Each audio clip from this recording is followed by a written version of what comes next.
Howdy folks, Spencer here, and today I want to go over the latest batch of news for STO on both PC and console. As always, chapters are listed down below. First up, for those of you on console, the camera issue has been fixed internally at Cryptic, and they're going to be trying to roll that out to you guys as soon as possible. Now, Kale did tweet about this on Tuesday, March 5th, and the big update for console that has the 14th anniversary event and the Both World season is going to be dropping on March 12th. So, given that there is a delay with the console certification process, you may not see this fix with the patch on the 12th. And if you don't, just know that they're going to be getting it into the game as soon as they're able to. And before I get into all of the content that console is going to be getting with the 14th anniversary event and the Both World season, I want to remind you guys that there's going to be some giveaways starting up later today in the lead up to the anniversary event. Each giveaway will be starting at around 8 a.m. Pacific time on each of the days listed here. So the first day, which is going to be from March 7th up through the 8th, is 4 ship slots that you can pick up in the promotions tab of the C-Store. Now, these are going to automatically open up and apply to whatever character you claim them on. The only way that you'll get them in the boxed form is if you're at the ship limit. So if you're going in and claiming this, make sure you're getting it on the character you want those ship slots on. The second day is March 8th through the 9th, and that is 2 Ultimate Tech upgrades. March 9th through the 10th is 3 Infinity Promo R&D packs. These are bound to character. However, you can sell the R&D packs or a ship if you win one. So it's just the Infinity Promo pack itself there that is bound to you. The contents are not. Then from March 10th through 11th is a bound to account experimental ship upgrade token. March 11th through 12th is another 3 Infinity promo packs, but this time it's the Delta Alliance ones. So really nice to go in and have a chance to get some of the crit doffs. And those are also bound to character. But again, the contents of them can be sold. And from March 12th up through the 19th, there is a T6 coupon that will be claimable in the C-Store. This is bound to account, and it can be used on any of the new ships from the 14th anniversary bundle, which will be dropping over on console on March 28th. So if you want to save that coupon and use it to pick up one of the new 14th bundle ships, then you can certainly go in and do so. So make sure you're logging in each day and claiming each of these from the promotions tab of the C-Store. And make sure you're telling everyone else you know to log in and pick them up also, especially that T6 coupon. And next up, for those of you over on console, I want to give a quick rundown on what all you can expect with the Both Worlds update, which is dropping next Tuesday, March 12th. The first thing here is a new story episode, Scorpion's Abyss. Now, this episode is a bit on the lengthier side, so when you're going through to play it, make sure you have at least an hour or so set aside. After that is the new TFO, the Battle of Wolf 359. This will only be available on normal difficulty for the duration of the King and Collective event. And for this, the most important thing to note is in the normal version, what we found is that the most important thing to do to progress through the TFO as fast as possible was to take out the assimilation probes that come out of the top of the cube as soon as you can. Those are the main trigger to move on with the rest of the queues. So make sure you're getting those knocked out as soon as possible, and try to have some people running around the map to go in and pick up escape pods as needed. You'll get some extra marks for more escape pods rescued. And then, of course, we have the King and Collective event, which I'll take a closer look at here in a moment. The Elite Random TFO system, which is going to cause your advanced console market to completely crash. So if you have any isomags that you haven't sold yet, that you've been trying to sell, then I would highly recommend you get them put up there as soon as you can. And then you have a new Lockbox, The Last Generation, which features the Duderstat from Star Trek Picard as the grand prize ship. And honestly, the Last Generation Lockbox has not really been that impressive to me. The Duderstat has been very underwhelming. In fact, this has been out since the end of January on PC, and even now in early March, some of the stuff from this lockbox doesn't actually function correctly. Most notably with the Duderstat here, the starship trait on it doesn't actually work. So if I go and look at one of my cannons on this build and I hit a beam overload while this trait's slotted, the beam overload should be getting me a 25% energy weapon bonus damage buff, which would then apply to my cannons. And yet, when I hit a beam overload, nothing happens. So, in general, the last generation lockbox has been quite buggy, as we'll see when I get to the PC patch notes. And really, I just wasn't that impressed by most of the additions with it. If there happens to be something you do want from the last generation lockbox, then just pick it up off the exchange. If you want to open lockboxes, just keep opening Infinity. The last gen just simply isn't worth it. And I realized I didn't do a full proper breakdown for this lockbox, so let me just quickly go through the rest of its contents.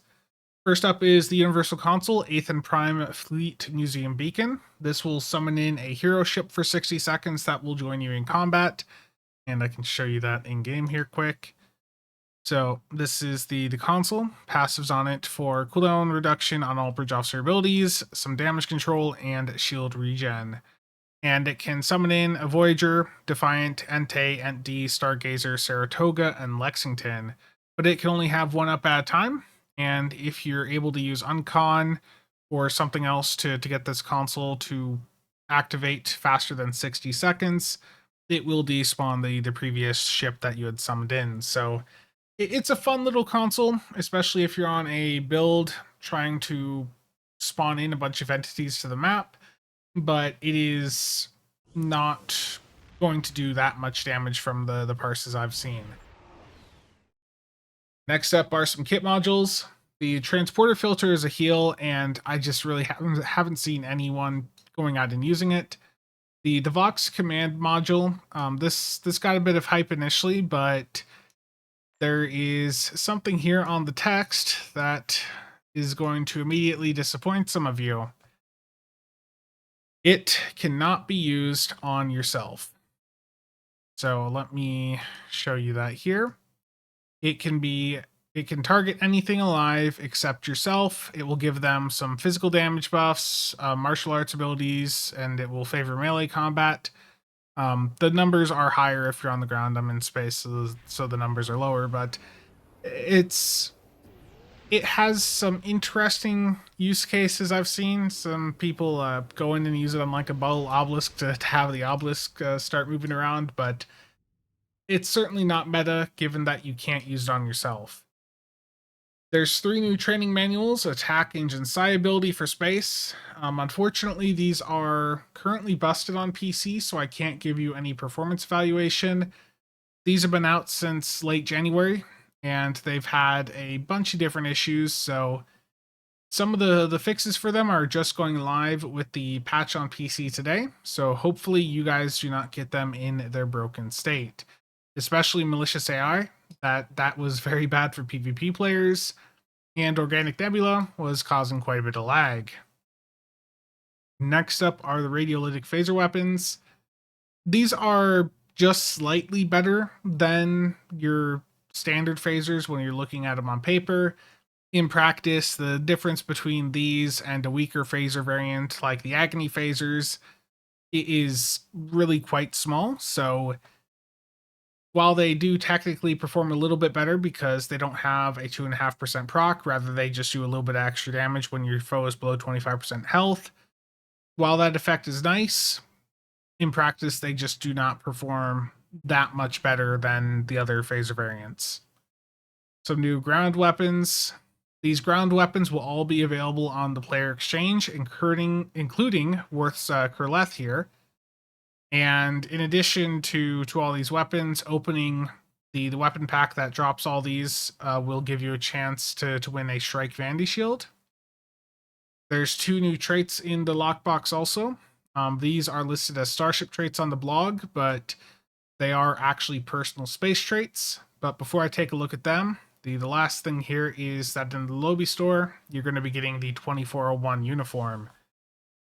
So let's take a quick look at those 2 traits. The first is Fireball Escape, and this will give you immunity to kinetic damage from a warp core breach, but it can only work once every 120 seconds. And you're going to get some buffs after it activates as well. So a little bit of a turn in flight speed buff, some defense, and some crit severity. It's okay, but not anything special. Then we have Intel Handler. This will mark a target for 45 seconds, every 45 seconds. And if you defeat that foe, it will provide you with 4% crit chance for 45 seconds. So for a very cheap trade on the exchange, this is certainly a good budget trade to pick up. 4% crit chance on a personal space trade is good.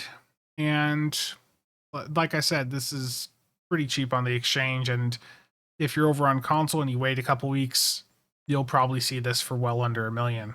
Next up, for those of you on console, is the King Aang Collective event. This is the event you need to participate in order to get the 14th anniversary event ship, the Alliance Rex Pilot Escort. Now you need 40 total progress points here, and you can earn 2 a day. You can do the Taken by Surprise episode, Scorpion's Abyss, Guillotine, or Battle of Wolf 359. Any of those once a day will get you 2 points of progress. Alternatively, you can do 2 of the Omega Particle Stabilization minigame task from Q, and each of those would get you 1 point to get your 2 points for the day. So the easiest one to do here is the Battle of Wolf 359 TFO. That will take you probably 8 to 10 minutes with a pug group, so long as you are focusing on taking out the assimilation probes as soon as possible and having people run around to transport and rescue the escape pods. It's a pretty easy TFO to do if people are doing the interacts there and taking out those assimilation probes. So that's the one that I would really recommend you go through and do. And if you're curious to see a playthrough of that, I'll have one linked down below. But again, just doing one Wolf 359 every day, that will get you your progress. Do that for 20 days, and you got the ship. Now, the Alliance Rex here, I do have a stats breakdown video for, which I'll have linked down below. And hopefully I'll have a review out for it finally here soon. But like with most other recent additions to the game, there are parts of the Rex that are still not functioning properly. But overall, the Rex itself is a good platform. The Starship trade on it is pretty good. The experimental weapon on it is actually quite strong, especially if you're on a Polaron build. And the console on it, the Elite Alliance Squadron Beacon, performs very well on ships that have the Vanguard Wingman mechanic. So on ships that don't have that Wingman mechanic, the console does lose a bit of its punch. But overall, it's a very capable platform, one of the better event ships we've gotten in the game. So if you're a new player or returning and you want to pick up a very solid platform that has some really impactful accessories, then you definitely want to go in and participate in this event to pick this ship up. And like I said earlier, the Elite Random TFO system will also be dropping on console as part of this update. And it is going to make getting the advanced consoles like the ISOMAGs much more accessible. Just make sure to pay attention to the other advanced console markets. What we've seen on PC is that people are focusing super hard on ISOMAGs, and some of the other advanced consoles, like the Hangar Pet ones, have actually gone to a point where they're worth more than ISOMAGs. So don't just default to picking ISOMAGs.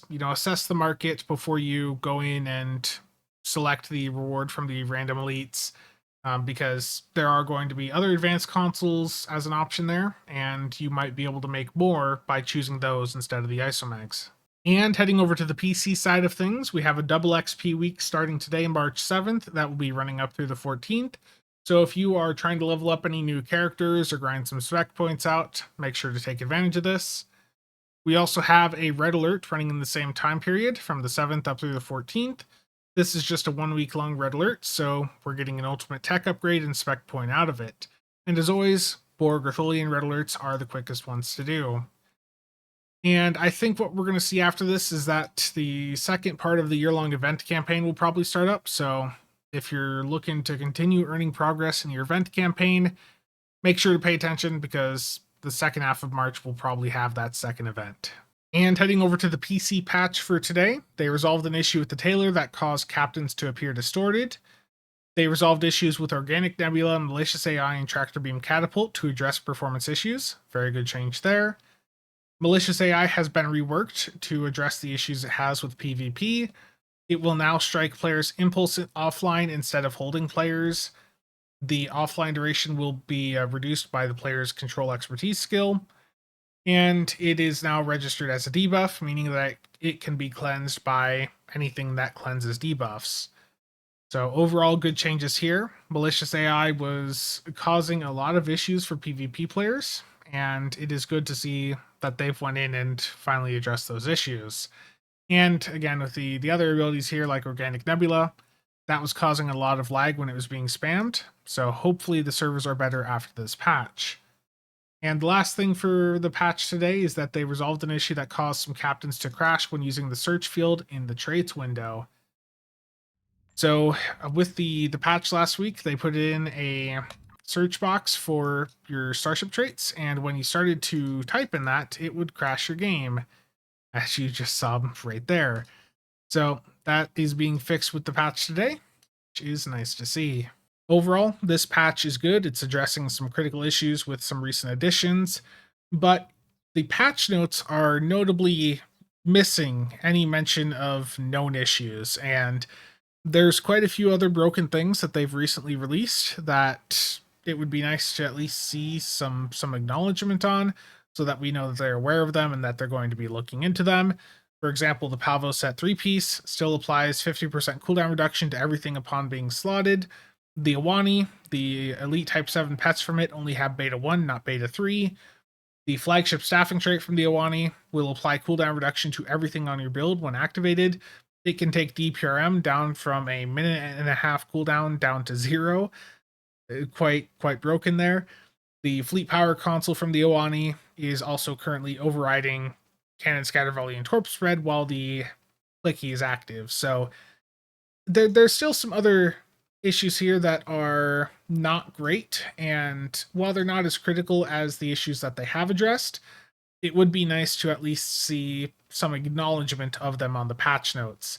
And the 10 forward this week was actually quite interesting. So if you have an hour to spare, I think it's a very interesting 10 forward to watch. Ambassador Kale there was joined by Jesse Heinig, and Jesse was going in and showing how they would go in and fix some of the bugs that we see.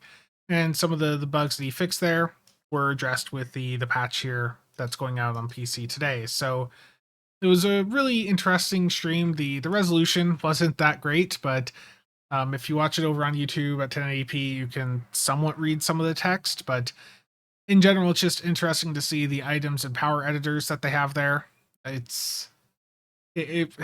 would love to be able to just go in and mess around with that stuff and fix some issues that have been bugging us for a couple years. But overall, again, it was a really interesting discussion. And one of the highlights here that I want to mention real quick is that it was not Deca that decided to make the change for the event campaign this year. It was actually Jared, the executive producer for Stowe. So thank you, Jared, for making that change. And I'm sorry for assuming immediately that it was just entirely Deca there. So good change there. Again, thank you, Jared, for that. And again, the rest of the 10 forward was very interesting. I'll have a link down below to the full text breakdown from the Suju car here. But I really do think it was one of the more informative 10 forwards that they've done. So definitely check it out if you have the time to spare. And real quick, for those of us on PC, I was having to look back at last year on the news page just to get an idea of what events we might see pop up throughout the rest of the month. So if you look back at March of 2023, right around this time, they had a double XP event like we're seeing start today. They also announced a new Lockbox ship and the start of the second event in the year-long event campaign right around this time period. So expect either today, tomorrow, or next week to see that next event announced and potentially a new Lockbox ship. We'll probably see a key and lobby sale pop up around the middle of March. Near the end of March, we'll see a bonus mark event probably. And hopefully we'll also see this 35% bundle sale and 50% Muds bundle sale pop up sometime around March 21st. So hopefully they follow the same pattern. The only thing that concerns me is that if they do follow the same pattern as last year, we'll see a Delta recruit event pop up in April, um, but we won't see the next Phoenix event pop up until probably the end of April. So if you're looking for some X upgrades, it could be another month and a half until we see the next Phoenix prize pack event pop up. So yeah, I think the big thing here though is that Lobby sale should hopefully pop up in the next week or so, and a bundle sale end of the month. And I have a couple of other quick notes here before I head to bed. The first here is from Tumor Boy, who posted over on Twitter a Groundscale shuttle he's been working on. This is not going to be player flyable. It's not going to be a hangar pet. Specifically, this is a Groundscale shuttle that they're going to be using to place in some environments for some story missions. So he talked about this a bit further on his art station, which I'll have linked down below. But this is just something for the environment. Again, it's not something flyable. It's not going to be a pet. Just really high quality shuttle that we're going to see on the ground when we're walking around as our captain in some of the upcoming story content. And another thing here I want to show is from Hector Ortiz, and he's been doing concept art for Stowe for a very long time, but it was just a really cool shot of an Aetherian ship. And I don't know if this is one that's going to be playable. I mean, I sort of like the design of it. I hope it is. But I just thought it was neat and wanted to show you guys. And I'll have this linked down below also if you want to take a closer look at it. But this is honestly the Aetherian ships. I think the triangular one looked a little bit funky, but if this is the design of the other Aetherian ships, I want to see some more. So that's going to be it for today. As always, links to everything are down below. And again, thank you to all channel members and viewers for the continued support. See you guys around.